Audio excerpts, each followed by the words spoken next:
Oi, gente. Espero que vocês estejam vendo, né, o slide aqui. Começar aqui, né, o vídeo de revisão geral para vocês. A gente vai começar pela morfologia, tá? As morfologias. Vamos ter os cocos, né, morfologia de cocos. Deixa eu só abrir aqui o slide, apresentar em tela cheia. Pronto. Morfologia de cocos, né? Que é a forma simples, as bolinhas. Aí temos uma dupla, né? Vamos ter diplococos, vamos ter um grupo de quatro tétrades e um grupo de oito sarcinas, né? Só que retomando que é sempre bom a gente estar lembrando desses nomes. Streptococcus é a cobrinha, essa cobrinha aqui, tá? Streptococcus, a cobrinha. Staphylococcus é o cachinho de uvas, ó. Um cachinho, um aglomerado de cocos, tá? Você vai chamado de Staphylococcus. A outra forma morfológica são os bacilos, né? Uma dupla se chamará diplobacilos, assim como os cocos. Só que aqui tem uma variante, né? Que é a cocobacillus, que é como se fosse uma diplococcus, só que é achatadinha, se assemelhando ao bacilo. Aí a gente chama de de cocobacilo, perdão. Streptobacillus é a mesma coisa de streptococcus, né? É a cobrinha. Strepto é a cobrinha. Bactéria fragilidade a gente não vai falar. Vibrião também é uma forma simples. Pode ser os vibriones, podem ser uma vírgulazinha, um feijãozinho de arroz, uma minhoquinha pequenininha e achatadinha. Já as espiroquetas são minhocas maiores, né, mais finas também. Elas não são semelhantes a vírgulas, né? Elas são é, uma cobra, assim, um macarrãozinho, um miojinho, sabe? Essa é a terceira morfologia. A taxonomia. Na prova de vocês, taxonomia vai cair para vocês saberem o gênero e o epiteto específico. Lembrem, isso é o básico da taxonomia, tá? Lembrem que o gênero, ele vem primeiro. Ele é o primeiro, ele vem primeiro na nomenclatura. O epiteto específico, que é como se fosse uma característica genética dele, é o que vem depois. No exemplo ali, temos o Staphylococcus aureus. Staphylococcus é o gênero, que é na morfologia que a gente estava vendo, e epiteto específico é a característica genética dele, tá? Aqui são alguns exemplos de taxonomia. Também tem a taxonomia por homenagem, né? Tipo a Neisseria. Neisseria, não sei o quê. É uma homenagem ao Albert Neisser. Fatores de virulência. Os fatores de virulência, a gente começa a ver com as portas de entradas, tá? Lembrem que as portas de entrada podem ser toda e qualquer abertura e cavidade do nosso corpo, tá? O nariz, a boca, o olho, o ouvido, o ânus, a genitália masculina e feminina são portas de entrada suscetíveis da entrada de micro-organismos. A pele também é uma porta de entrada, tá? A via parenteral, quando você toma uma vacinazinha, fica o buraquinho, é uma via parenteral, é uma porta de entrada também. Tecido conjuntivo, respiratório também é uma porta de entrada, já que está entrando pelo nariz, vai passar por todo aquele percurso. E aí é também uma porta de entrada, tá? Para chegar ao nosso organismo. Mas aí também a gente vai ter a aderência, né? O fator de aderência, aí, ligado a esse fator de virulência. Por quê? Porque algumas bactérias, elas vão ter uma, como é que eu posso falar? É, elas vão ter uma molécula na superfície da estrutura delas, que é chamada de adesinas, tá? Essa adesina, ou ligantes, mas vocês vão ver mais como adesina nas provas de Valber. Essa adesina, ela é responsável por causar essa aderência do micróbio à parede celular do hospedeiro, como aqui está descrito na imagem, né? Tá vendo que aqui, olha só, aqui são as adesinas, tá? E esse roxinho aqui que parece uma mola é o receptor da membrana celular do hospedeiro, do indivíduo. Aqui o micróbio chegou no organismo dele e viu esses receptores dando bobeira, né? E se ligou a eles. Essas adesinas, elas são glicoproteínas ou lipoproteínas, tá? E elas são encontradas em estruturas da pile, pileofimbrias, tá? E do flagelo da bactéria, que é o que a gente vai ver mais na frente. Esse fator de virulência, ele também está ligado a número de micro-organismos invasores, né? Só que esse número de micro-organismos invasores vai depender da cápsula, né? Vai depender de algumas, na verdade, vai depender de algumas estruturas da. Ô, Joyce, para de gritar. Vem aqui na cara dele e fala. Ô, eu tô gravando áudio. Ô.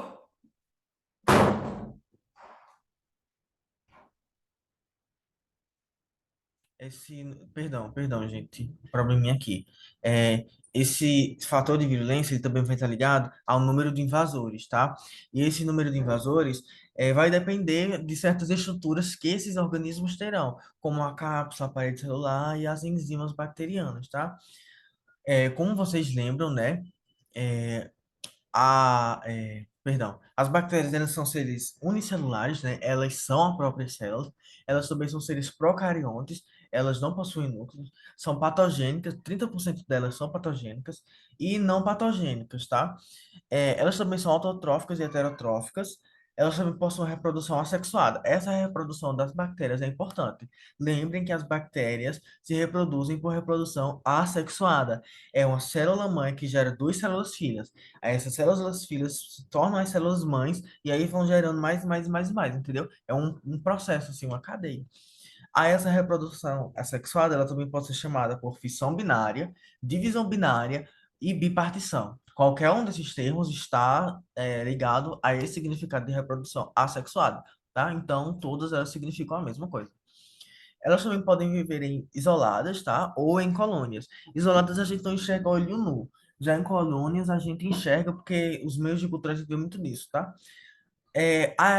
Algumas bactérias, elas podem ser aeróbicas, anaeróbicas e até mesmo facultativas. E isso é o que dá a possibilidade delas viverem em diferentes ambientes, como no nosso intestino, na boca de vulcões, em geleiras e em Marte, né, que descobriram ano passado, uma bactéria em Marte.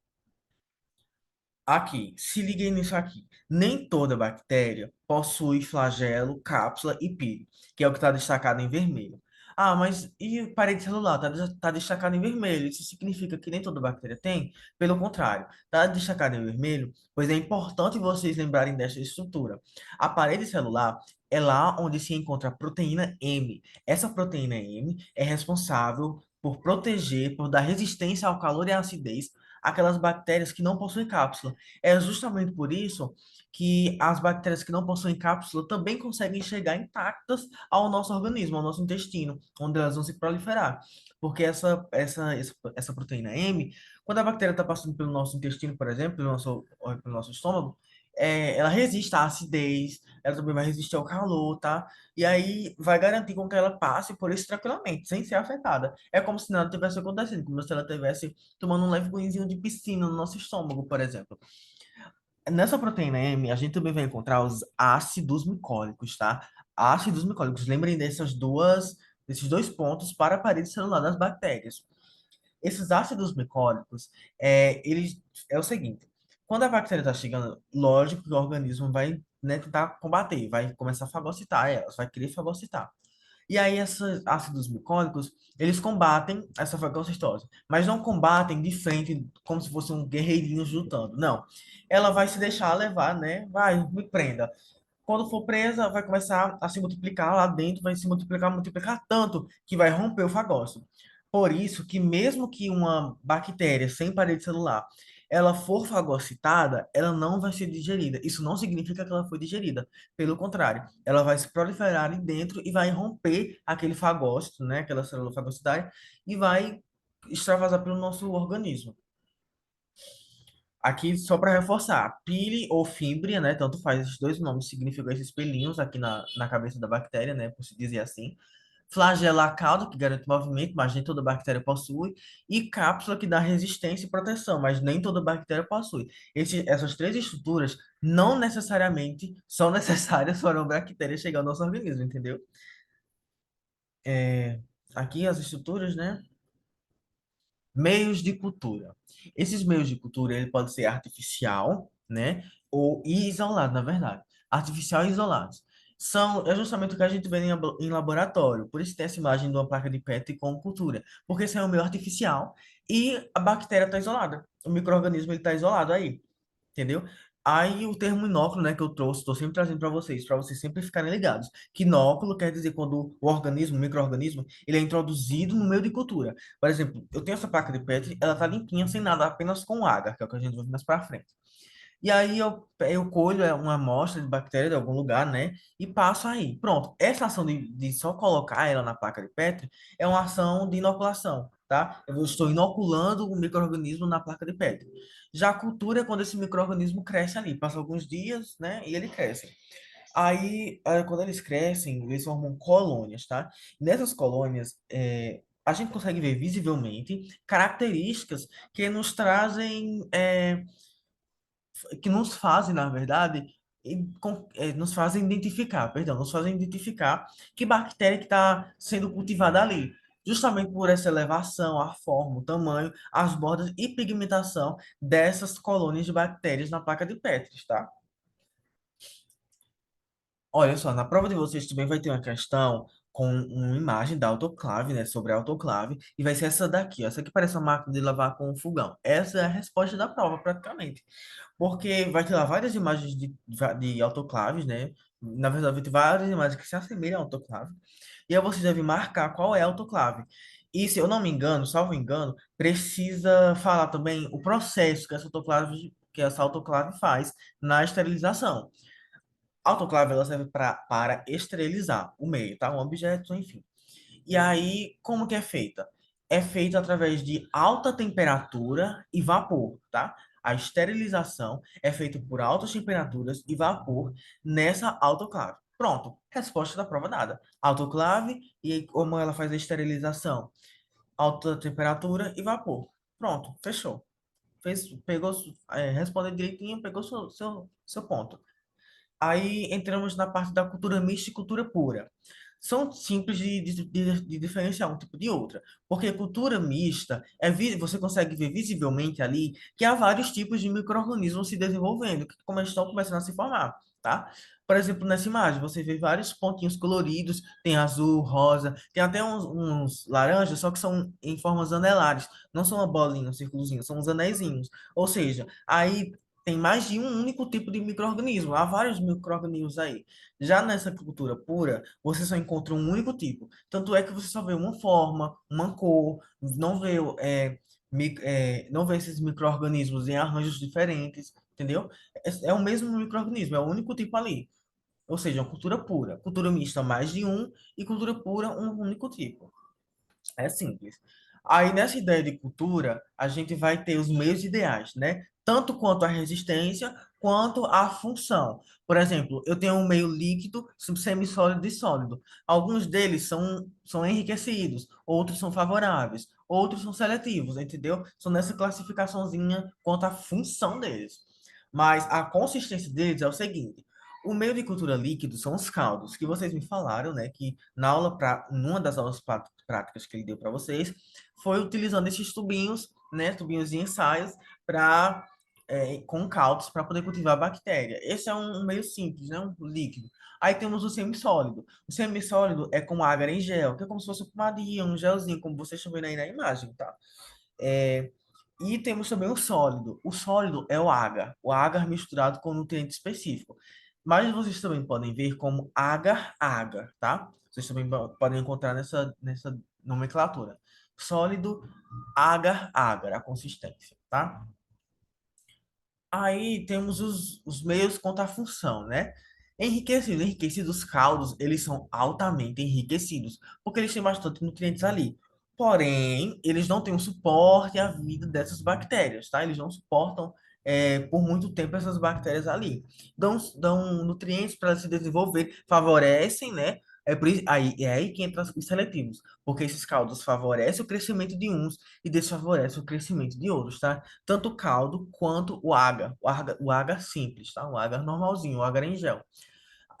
E aí entramos no outro tipo de função, o simples. Esse simples, ele permite, tá? O crescimento, dá uma nutriçãozinha básica às bactérias para elas se desenvolverem e sobreviverem por um pouco mais de tempo, né? Mais que o enriquecido, que são os caldos. E é composto pelo agar simples, tá? O agarzinho em gel normal.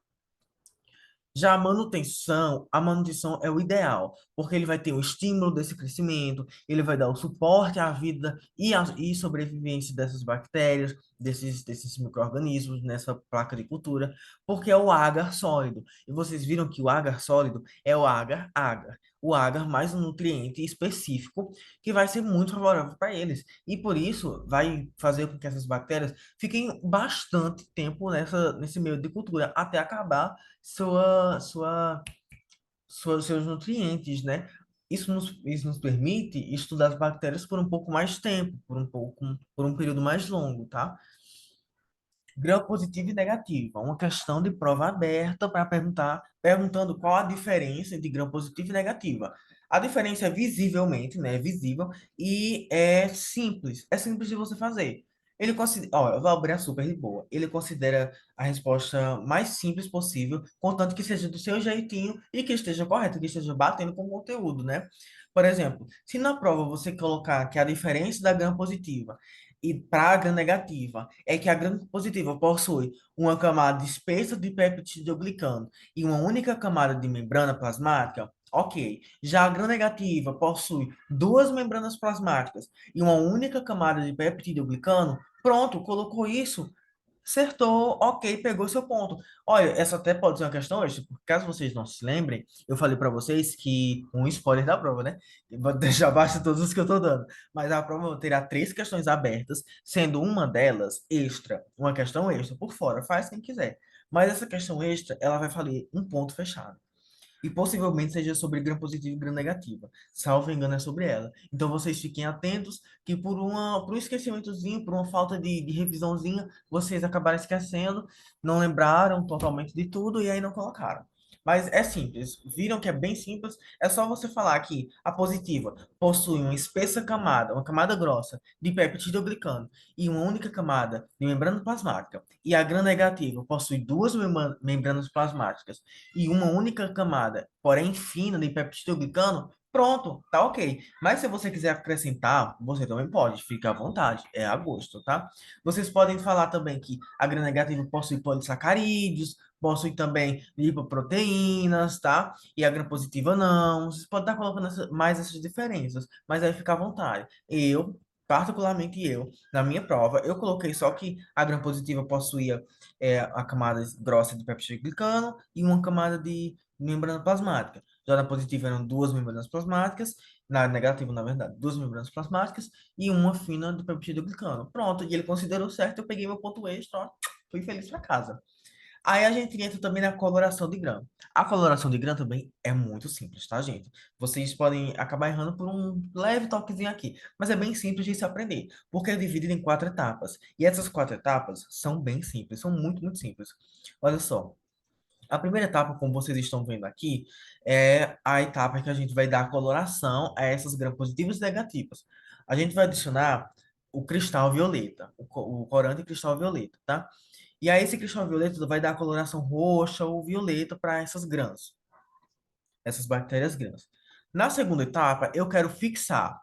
Mas eu quero fixar o quê? Eu quero fixar todas? Não. Preste atenção nisso aqui. A segunda etapa da coloração de grã, eu só quero fixar a coloração roxa apenas as grãs positivas, tá?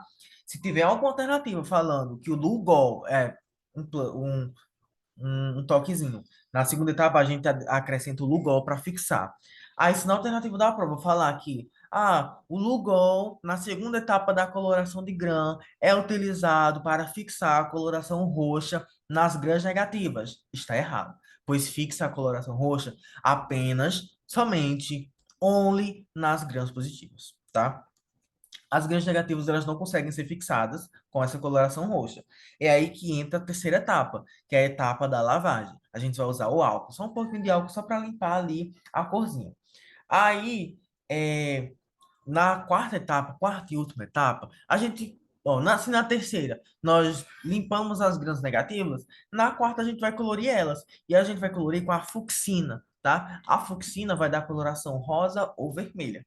Pronto, é simples. Coloração de grã é isso. Repetindo, tá? Primeira etapa, cristal violeta, coloração roxa a todos os grãos. Segunda etapa, Lugol vai fixar a coloração violeta ou roxa nas grãs positivas. As grãs negativas, não. Terceira etapa, eu vou fazer a lavagem das grãs negativas. Com o quê? Com álcool. Lavei, ficaram esbranquiçadas, perderam a coloração roxo-violeta. Ok. Quarta etapa, vou colorir as grãs negativas. vou adicionar a fucsina. A fucsina vai dar a cor rosa ou vermelha para essas grãs negativas. Pronto. Processo de coloração de grã feito. Aqui entra a questão das enzimas bacterianas. Eu fielmente achei que ele não iria cobrar isso na prova. Mas, né, algumas pessoas falaram que sim, que ele vai cobrar. Então eu trouxe aqui para vocês, tá? Mas é básico. O que eu trouxe aqui é básico para causar um entendimento geral, tá? Porque vocês têm muita coisa ainda para ver. Mas olha só, essas enzimas bacterianas, a gente vai ver as coagulases, quinases, hialuronidase e proteases. As quebra, tá? A coagulase, ela vai estar transformando ou quebrando o fibrinogênio em fibrina, que é o fator de aglutinação. Essa coagulase é usada para diferenciar os tipos de estafilococos, tá? É isolados e diferenciados.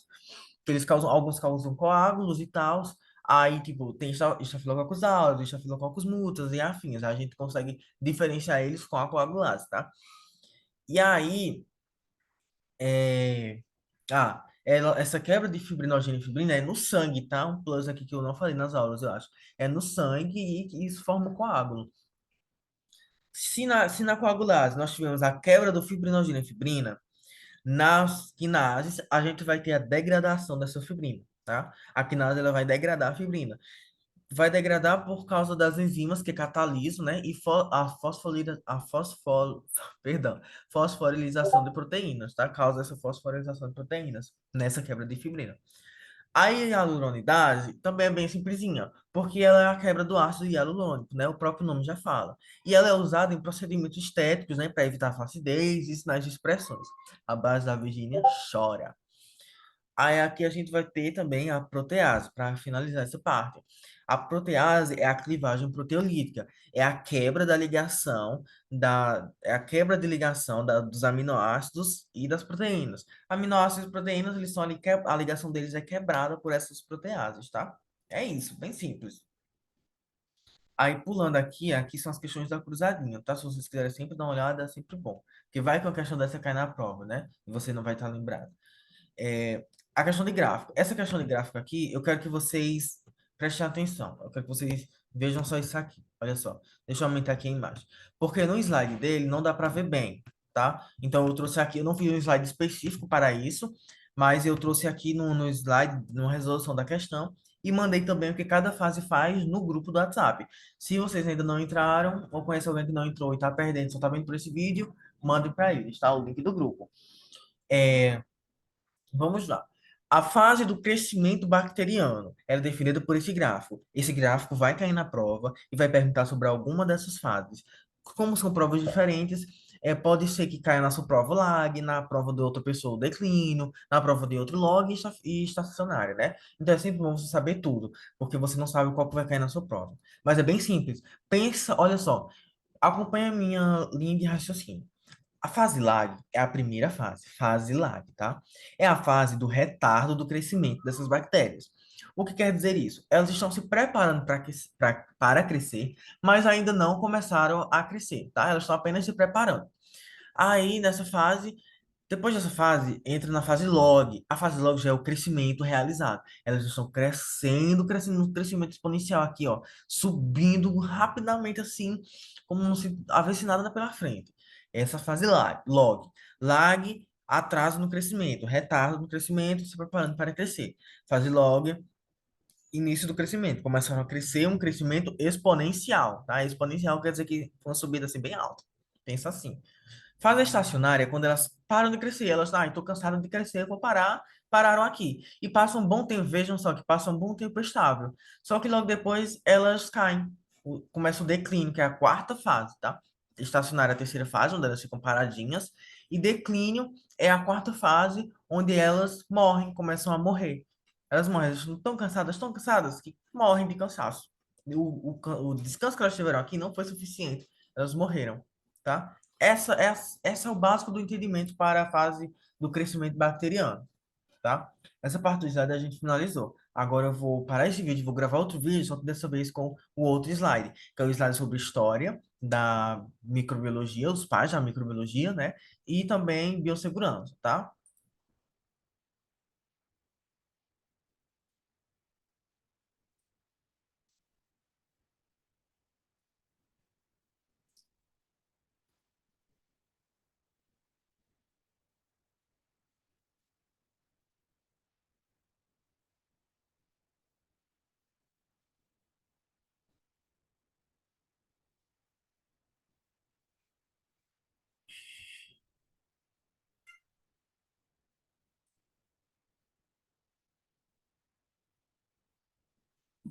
Por favor, tenha salvo.